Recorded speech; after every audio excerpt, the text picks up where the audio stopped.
In the ancient village of Okwani, where the river meets the forest and the ancestors still walk among the living, there lived a young man named Obinna. Now, before I tell you what happened to Obinna, you must understand something very important about our village. We had rules, sacred rules. Rules that were not written on paper but carved into our very souls by generations of wisdom. The most sacred place in all of Okwani was the shrine of Amadioha, the god of thunder and justice. This shrine stood at the edge of the village, surrounded by iroko trees so old that even our oldest elder could not remember when they were planted. Inside this shrine lay treasures beyond imagination: golden ornaments, ancient beads, cowries worth more than 100 farms, and the staff of authority that had been passed down for 20 generations. But these treasures were not for taking. They belonged to the gods. To touch them was to invite death. To steal from them was to invite something far worse than death. Obinna knew this. Every child in Okwani knew this.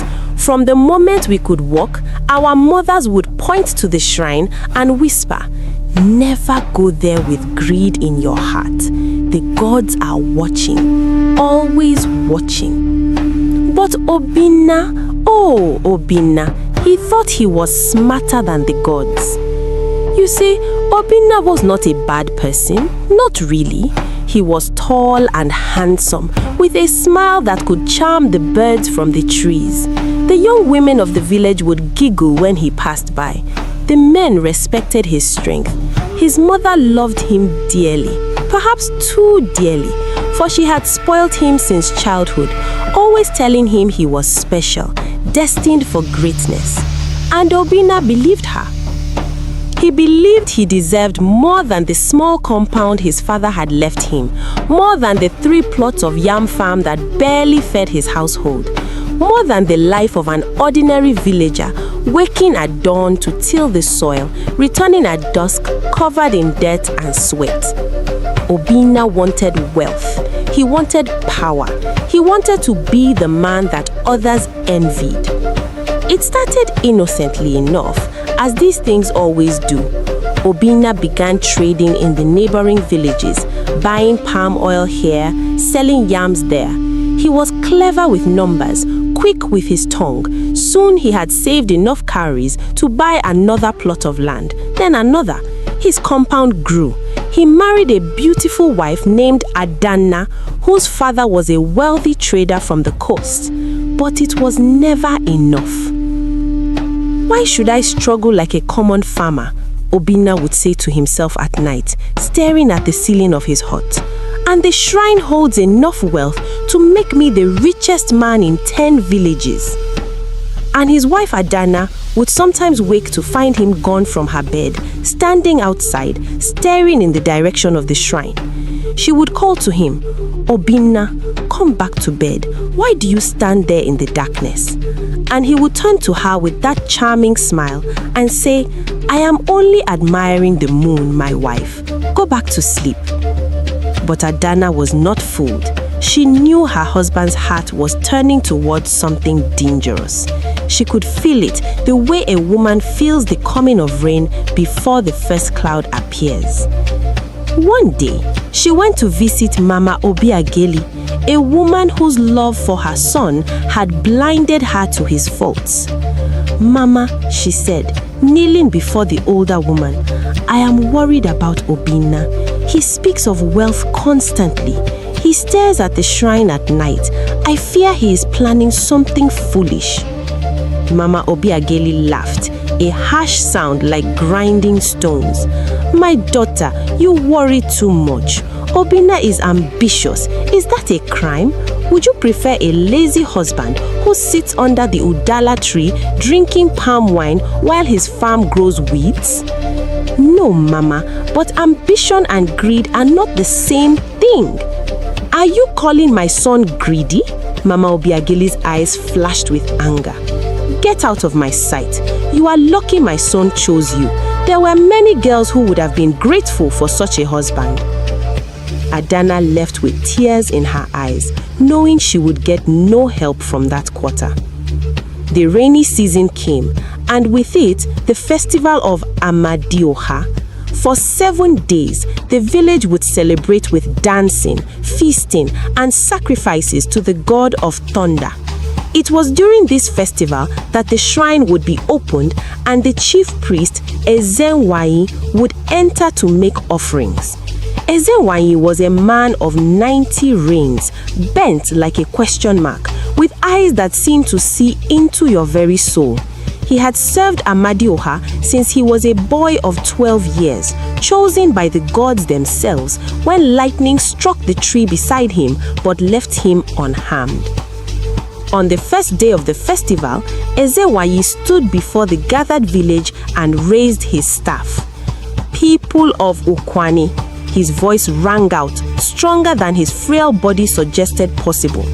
"We gather again to honor Amadioha, who brings the rain to feed our crops, the thunder to frighten away evil spirits, and the lightning to punish those who break the sacred laws. Remember this, the gods are not mocked. What is theirs remains theirs. What is ours is only borrowed. Never forget this truth." The village responded as one. "We hear, Ezenwayi, we obey."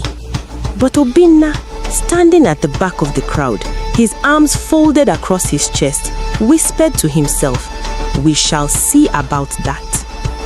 That night, as the village danced and drank palm wine, as the drums beat and the masquerade twirled in the firelight, Obinna slipped away. He told his wife he needed to relieve himself, but instead of going to the bush, he walked towards his compound.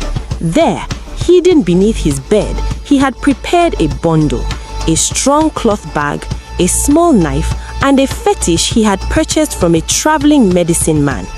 This fetish, the medicine man had promised, would make him invisible to the gods for 1 hour. 1 hour was all he needed. Adana, who had been watching her husband all evening, saw him leave.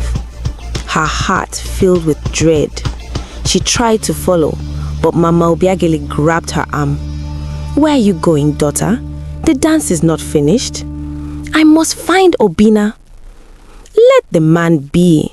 Must you follow him everywhere like a lost goat?" But Adana pulled free and ran after her husband. By the time she reached their compound, Obinna was already gone. She saw the disturbed earth beneath their bed and knew. She knew. "Amadioha, have mercy," she whispered and fell to her knees weeping. Meanwhile, Obinna crept through the darkness toward the shrine. The festival drums were loud enough to cover any sound he might make. The moon was only a sliver, providing just enough light to see, but not enough to reveal him clearly. When he reached the shrine, he paused. The iroko trees seemed to lean toward him, their branches like accusing fingers. An owl hooted somewhere in the darkness, and Obinna felt a chill run down his spine. "It is just an owl," he told himself. "Just a bird, nothing more." He pulled out the fetish, a small leather pouch containing God knows what, and tied it around his neck as the medicine man had instructed. Then he whispered the incantation he had been taught. "Spirits of the night, spirits of shadow, make me as invisible as the wind, as silent as falling dew." Nothing happened. No flash of light, no feeling of transformation. Obinna smiled. Good. That meant it was working. The shrine had a door made of thick wood, carved with symbols of lightning bolts and ram horns. It was barred from the outside by a heavy beam of iroko wood. Obinna lifted the beam, surprised at how easily it moved. Perhaps the gods were not so powerful after all, he thought. Perhaps they were just stories to keep the simple-minded afraid. The door creaked open and Obinna stepped inside. The interior of the shrine was larger than he expected, lit by a strange phosphorescent glow that seemed to come from the walls themselves. At the center of the room stood a clay altar, and upon this altar were the treasures he had dreamed about for so long. Golden bracelets thick as a man's wrist, coral beads that glowed red like embers, ancient coins from lands across the great water, the staff of authority carved from elephant tusk and topped with pure gold, and in the center of it all, a magnificent bronze head, the face of Amadioha himself, eyes closed in eternal contemplation. Obinna's hands trembled as he reached for the golden bracelets. His fingers touched the cool metal, and for a moment, he hesitated. In that moment, he heard his father's voice in his memory, for his father had been a righteous man before he died. Obinna, my son, wealth gained through wickedness never lasts. It is like water cupped in your hands. Before you know it, it has all leaked away, leaving you with nothing but wet palms and regret. But Obinna shook off the memory. His father had died poor, respected, but poor. What good was respect if you went to bed hungry? He stuffed the bracelet into his bag, then the coral beads, then the ancient coins. His bag grew heavy, but still he reached for more. Greed, once unleashed, is a monster that can never be satisfied. Finally, he reached for the staff of authority. It was the most valuable item in the shrine, worth more than everything else combined. But as his fingers wrapped around the shaft, he felt something strange. The wood was warm, pulsing, like it had a heartbeat. And then the eyes of the bronze head opened. Obinna froze, his hand still on the staff.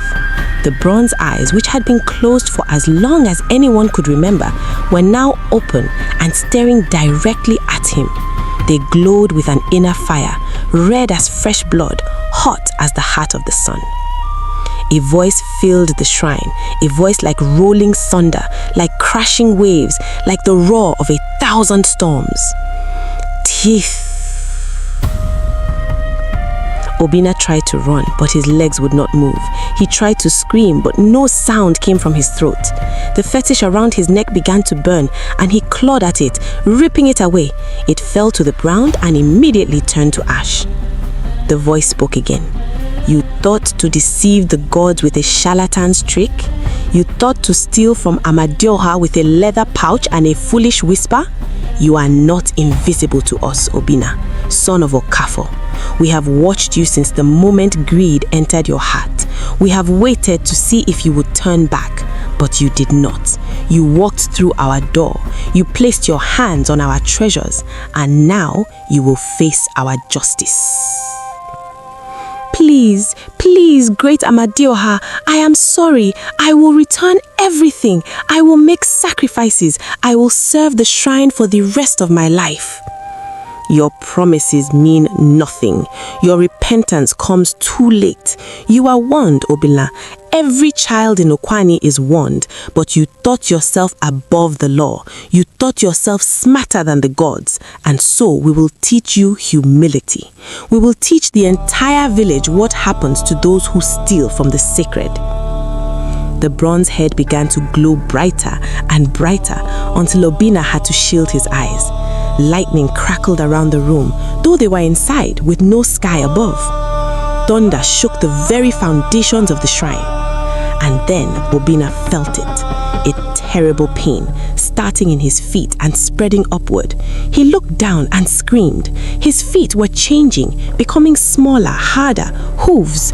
His legs were shrinking, becoming twisted and bent. Hair, coarse and brown, began to sprout from his skin.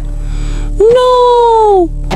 No! Please, not this! Anything but this! But the transformation continued.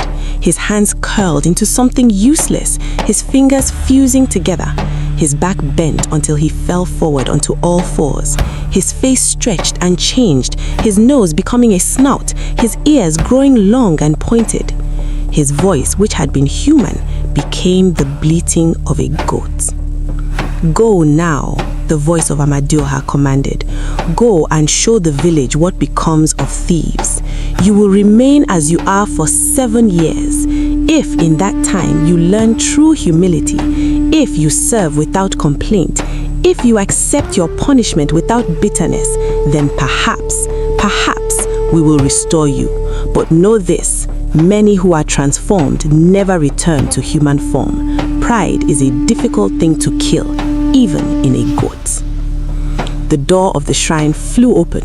Obinna, now a brown goat with the stolen bag still somehow tangled around his neck, stumbled out into the night. He tried to cry out, to call for help, but only a pitiful bleat emerged. He ran. He did not know where he was going. He only knew he had to get away from that terrible voice, those terrible eyes. Back at the festival, the drums had stopped. 𝒍𝒍 stood in the center of the gathering, his old face grave. Something has happened at the shrine. The gods have spoken to me. Someone has attempted to steal from Amadioha. Someone has brought shame upon our village. A murmur of shock and fear rippled through the crowd. Who would do such a thing? Someone called out. We will know soon enough, 𝒍𝒍 replied. The gods have their own justice. Come, we must go to the shrine. The entire village processed toward the sacred place, carrying torches that lit up the night. Adana walked among them, her heart heavy with certainty. She knew, oh how she knew. When they reached the shrine, they found the door standing open. 𝒍𝒍 entered first, the other elders behind him. They saw the disturbed altar, the signs of someone rummaging through the sacred objects. But they also saw that nothing was missing. The treasures remained.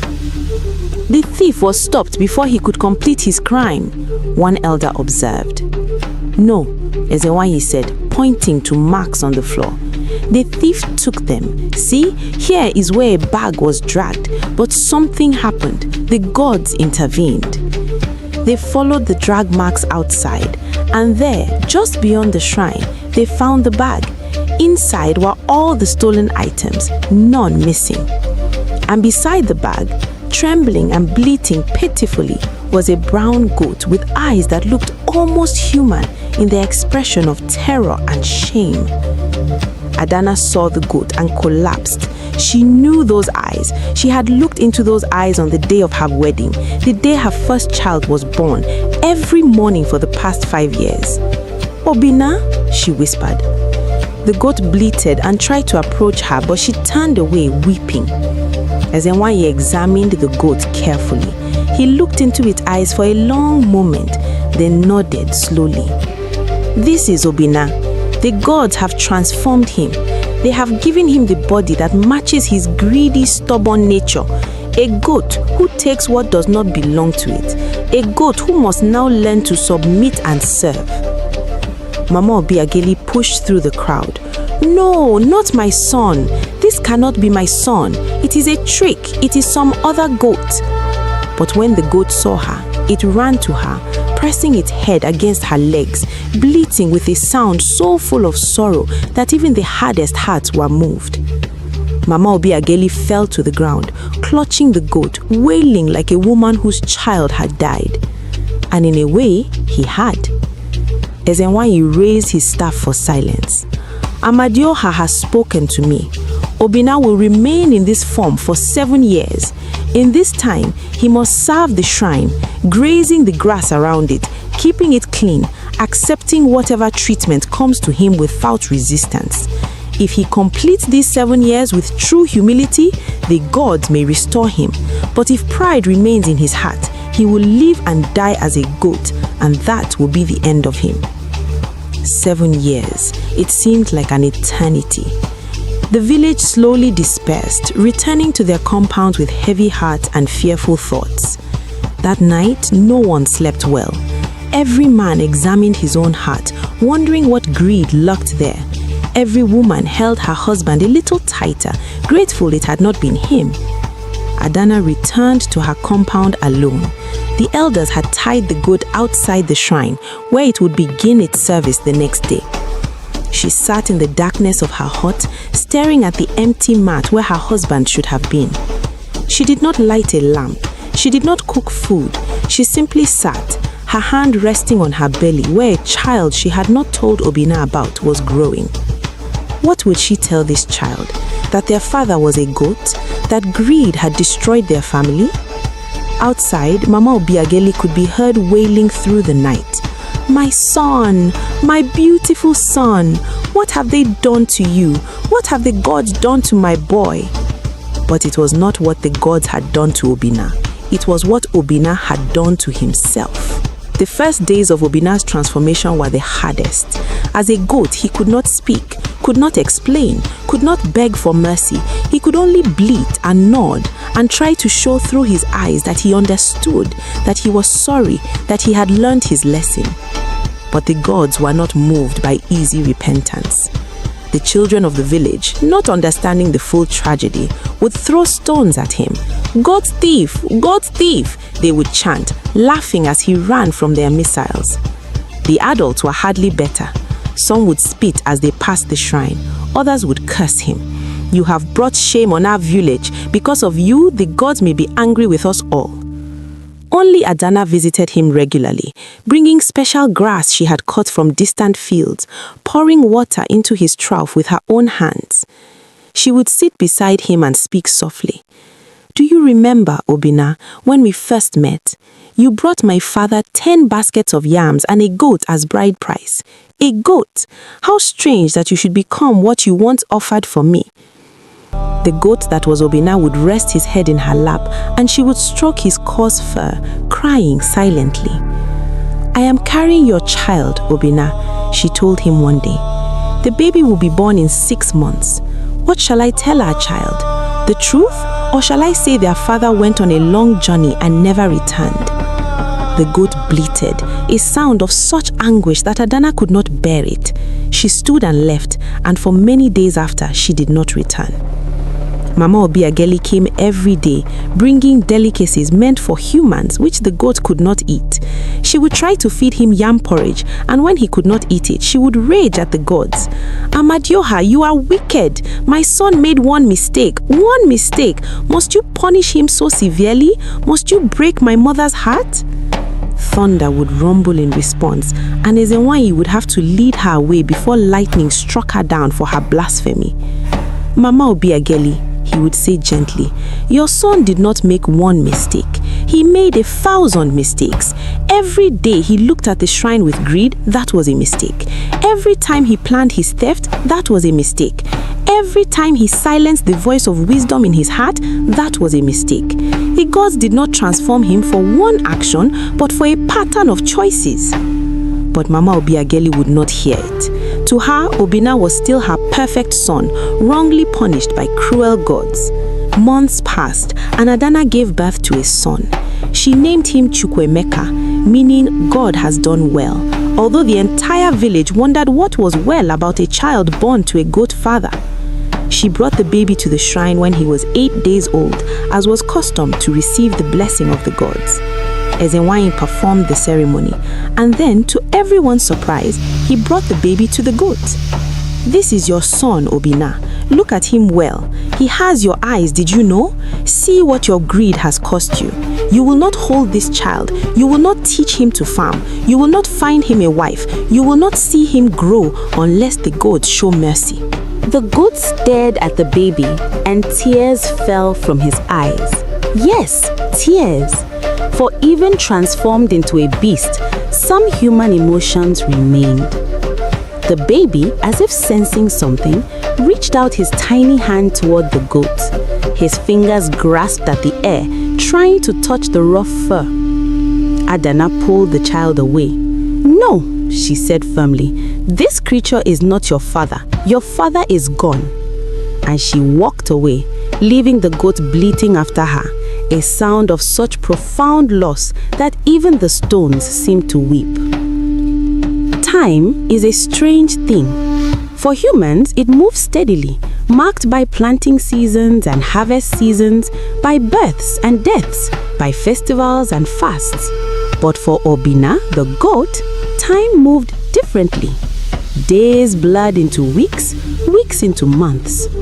He learned the rhythms of a goat's life, the endless chewing of grass, which no longer seemed strange to him, the fear when dogs approached, the simple pleasure of shade on a hot day. But he also retained his human mind, trapped in this animal form, and that was the real punishment. To be aware of what he had lost, to remember being human while living as a beast. He watched his son grow from a distance. 𝒄𝒂💂 learned to sit up, then to crawl, then to walk. His first word was mama. He never had a word for father because he had no father, only a mother and a grandmother who spoiled him to compensate for what he lacked. Adana aged in those years. The young woman who had married Obinna became harder, more bitter. She rejected all the men who came courting, though custom would have allowed her to remarry. She devoted herself to her son and to farming the land that had once been Obinna's. In the third year of Obinna's transformation, Mama Obiageli fell ill. The sickness came suddenly, a fever that made her speak in confused words, seeing things that were not there. Obinna, she would call out in her delirium. Obinna, my son, where are you? Come home, my child, come home. They brought her to the shrine at her own request, so she could be near the goat that had been her son. 𝒍𝒍 did not approve, but he was a compassionate man. He allowed it. For 3 days, Mama Obiageli lay on a mat beside the shrine, the goat standing vigil beside her. She would awake occasionally, see the goat and smile. There you are, she would whisper. I knew you would come. Such a good son, such a good boy. On the 4th day, as the sun was setting, she opened her eyes one last time. The fever had broken and her mind was clear. She looked at the goat, really looked at it, and for the first time since the transformation, she saw the truth. This was not her son. Her son was gone, replaced by this beast because of his own choices. Oh, Obinna, she whispered, tears streaming down her wrinkled face. What have you done? What have you done to yourself, to your wife, to your son, to me? The goat pressed his head against her hand and she stroked it gently. I should have been a better mother, she said. I should have taught you to be content. I should have shown you that wealth means nothing if your soul is poor. Forgive me, my son. Forgive your foolish mother who loved you too much and too poorly. And with those words, she closed her eyes and died, her hand still resting on the goat's head. The village mourned Mama Obiageli. She had not been a perfect woman, but she had been one of them, and her love for her son, misguided as it was, had been genuine. They buried her with full honors, and the goat stood at the edge of the gathering, unable to join in the funeral rites, unable to throw earth on her mother's grave, unable to wail and cry as tradition demanded. That night, something changed in Obinna. The death of his mother, her final words of regret and forgiveness, broke something inside him. The last walls of his pride crumbled. For the first time since his transformation, he accepted what had happened. He stopped thinking of himself as Obinna turned into a goat and simply became a goat who served the shrine. He grazed the grass with contentment. When children threw stones, he did not run but stood calmly, accepting their cruelty as part of his punishment. When dogs chased him, he submitted without fighting back, letting them nip at his heels. 𝒍𝒍 noticed the change. The old priest would sometimes sit with the goat in the evenings, speaking to him as if he was still human. You are learning, Obinna, he would say. True humility is not hating yourself. It is accepting yourself, accepting your limitations, accepting that you are not more important than others. A goat serves without complaint.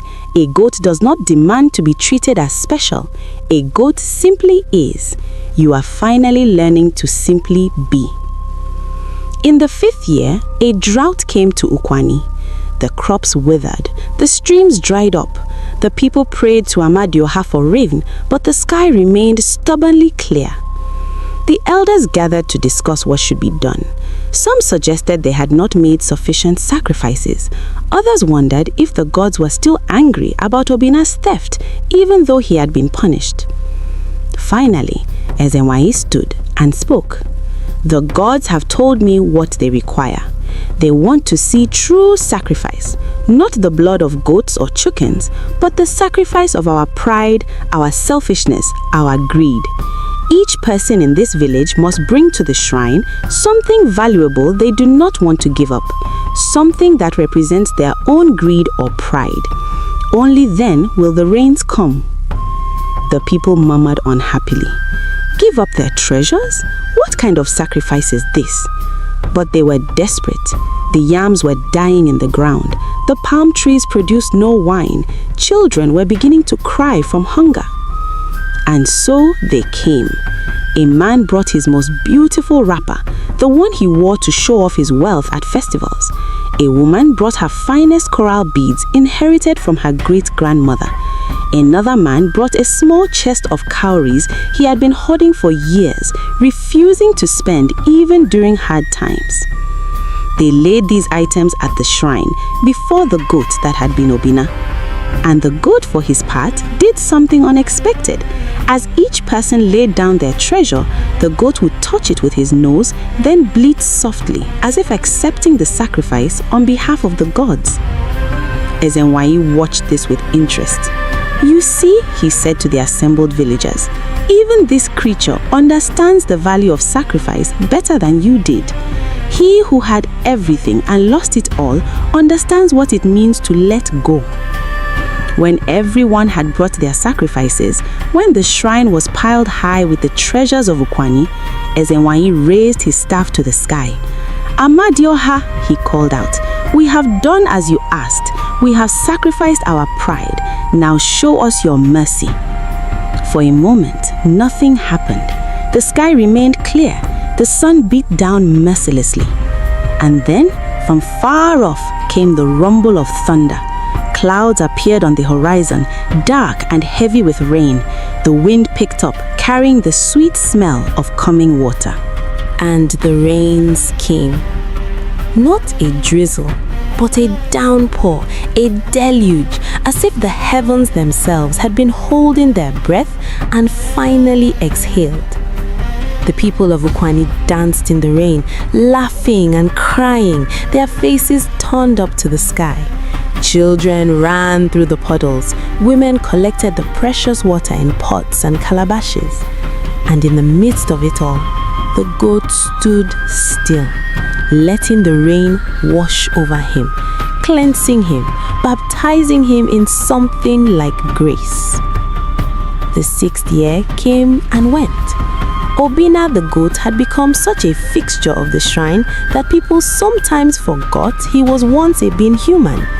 New children were born who knew him only as the shrine's goat, not as Obinna the trader.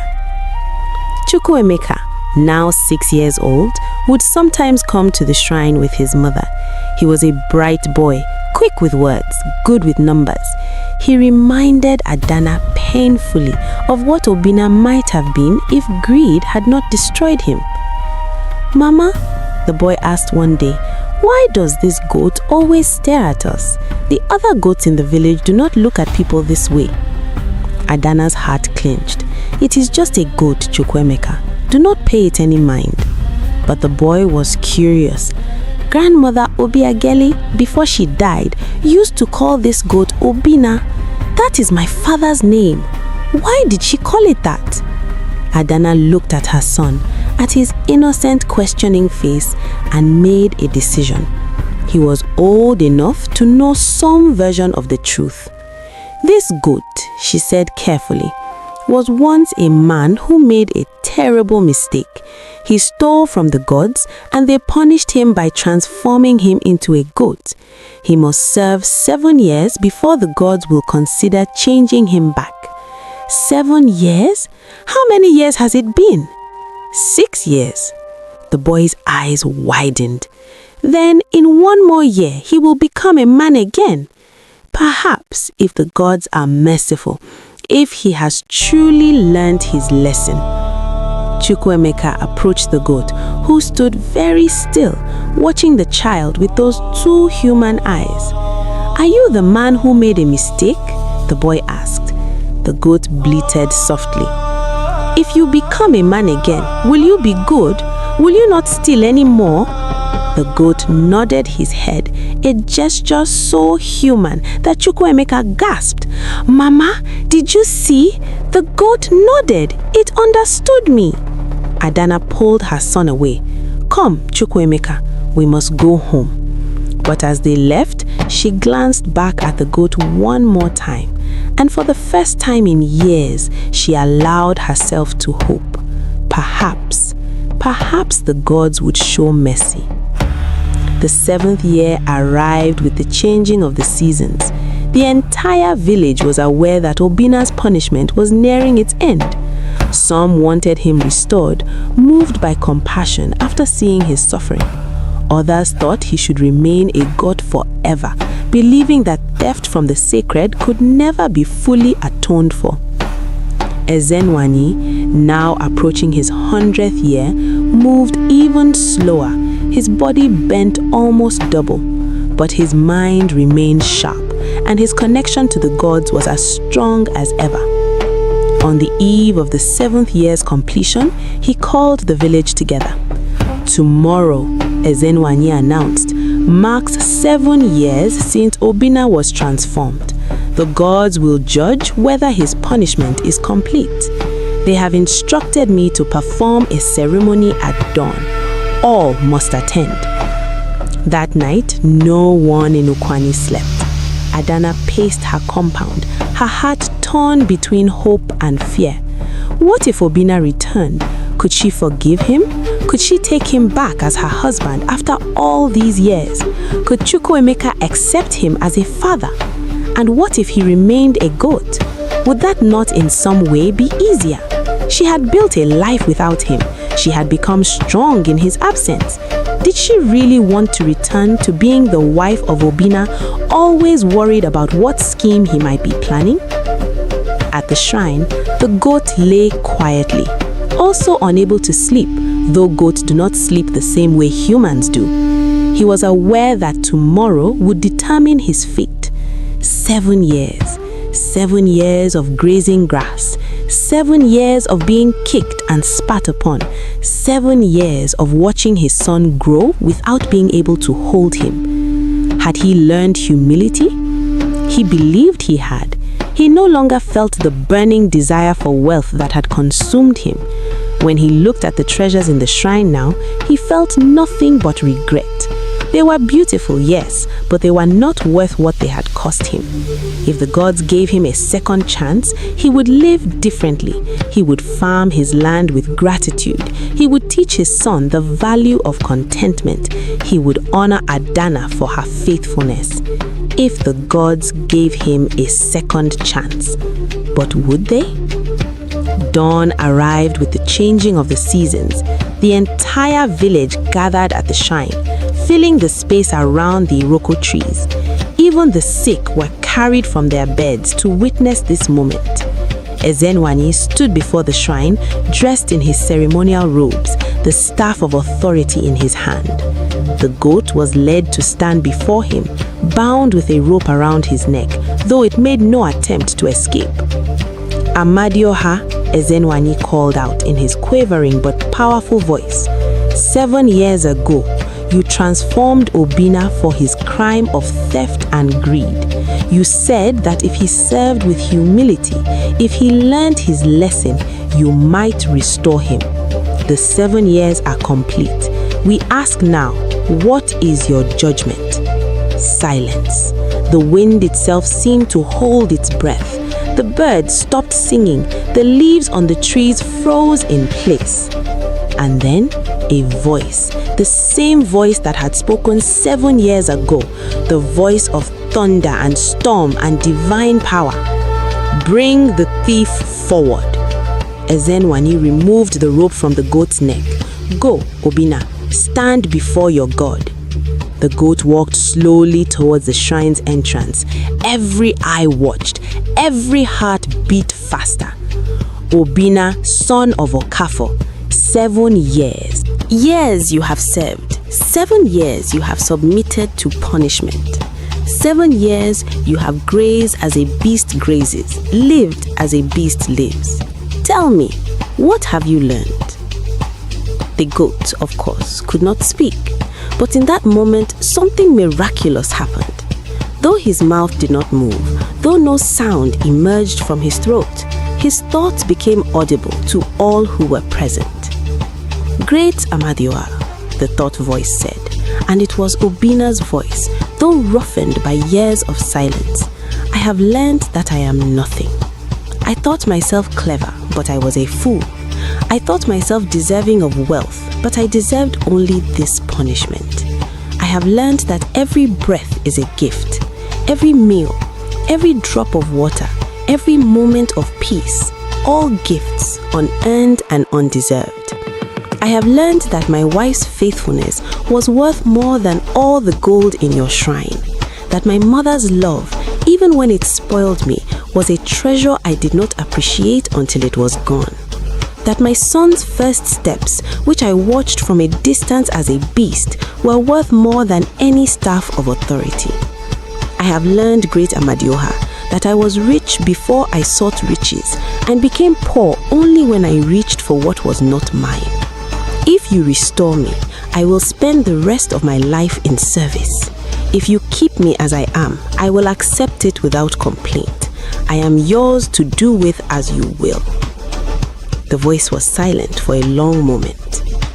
Then, you speak the truth. I see your heart and it has changed. But humility learned through punishment is easy. The true test is whether you will remain humble when punishment ends. Therefore, I will restore you. But know this, if ever again greed enters your heart, if ever again you reach for what is not yours, the transformation will be permanent. There will be no second 7 years. You will die as a goat, and your soul will remain trapped in that form forever. Do you accept these terms? I accept, great 𝒂𝒂𝒏𝒏𝒆. With all my heart, I accept. Then let it be done. Lightning flashed, though the sky was clear. Thunder rolled across the village, shaking the ground beneath their feet. The goat was surrounded by a brilliant light, so bright that people had to shield their eyes. And when the light faded, standing where the goat had been, was a man, obinna, but not the obinna that had entered the shrine 7 years ago. That man was young and strong and handsome, full of pride and ambition. This obinna was thin, almost skeletal, his body marked by the hardships of his punishment. His hair was long and wild. His skin was weathered by sun and rain. His eyes, those eyes that watched his son grow from a distance as a beast, were filled with a sorrow and wisdom that 7 years of human life could not have given him. He stood naked before the village, his body shaking, hardly able to believe that he had hands again, feet again, a human form again. Adanna stepped forward from the crowd. She carried a wrapper which she draped around his shoulders to cover his nakedness. Their eyes met. For a long moment, neither spoke.